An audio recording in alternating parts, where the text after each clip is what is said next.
The interesting thing about relationships is that they actually begin and end in our own mind. So even the people around you that you're actually interacting with, the only way that you interact with the world around you is through your senses. So sight, sound, and those senses pass through your brain, get interpreted by what your brain understands about the world, and then you arrive at your conclusions, your sensations.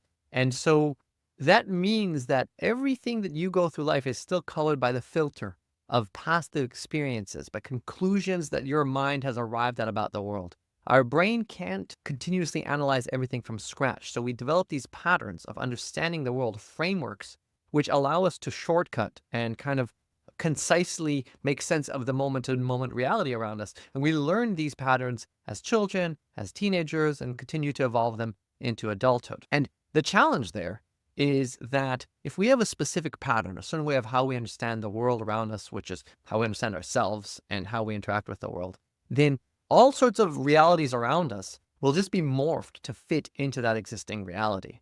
A classic example that I find a lot is with, for example, compliments, where if you don't feel generally or in a specific area like you are worthy of a specific thing, no amount of external people telling you, no, you're really great at this will actually land. I describe it as like sort of a force field that you generate because it just doesn't fit in your worldview. It doesn't fit in that framework. And so people send a compliment your way, a gesture, whatever it is, and it just like hits this force field and falls flat before it reaches you.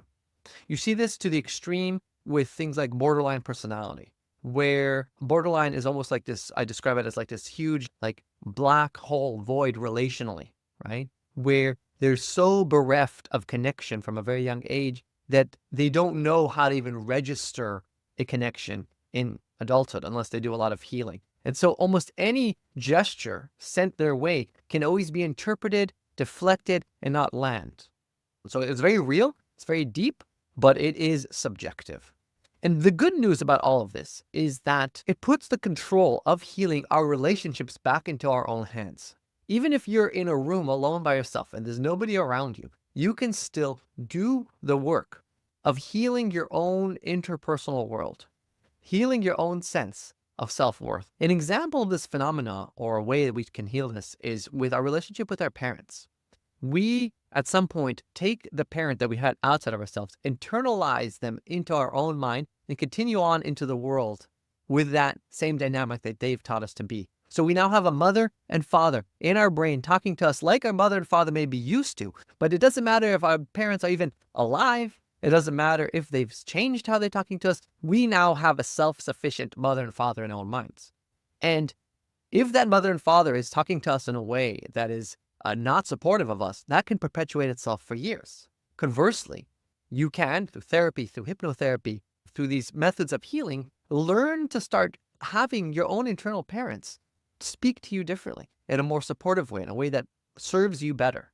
And so what you effectively have done is you've fixed your own mind. You've improved some dynamic, and that will show up in your relationships with other people. Let's say you are single right now and you would like to be in a romantic relationship. Now, there's a lot of factors that go into actually finding somebody. There's luck, there's compatibility. So many circumstances are outside our control when we are looking for an ideal partner. But the reality is that you can begin to foster the traits that are ready to receive your ideal partner. You can be there for yourself like your ideal partner would be for you, and that can start right now. We have guided hypnosis recordings that can guide you through some of these journeys. Obviously, working with a person in real life can be even more personalized. But you can basically start to develop those feelings that you get, those warm, fuzzy, supporting feelings that you get when you're with your ideal partner, when that ideal partner is just in your own mind, because that's you being there for yourself. And when you learn to be there for yourself more and more, then you'll be ready when luck strikes, when the moment is right, when the reality around you is finally ready. You will have done the work for that reality to support you. So relationships are always there to enhance our existing sense of self. They cannot be an inherent core need. They can never prop us up because nobody can give us what we are not able to give to ourselves. And so it is beholden to us to create that sense for ourselves And the world around us can support it, can enhance it, can be another really nice voice that helps us take things to the next level so that we're not doing it alone. Because it feels really good when people around you are supportive and encouraging.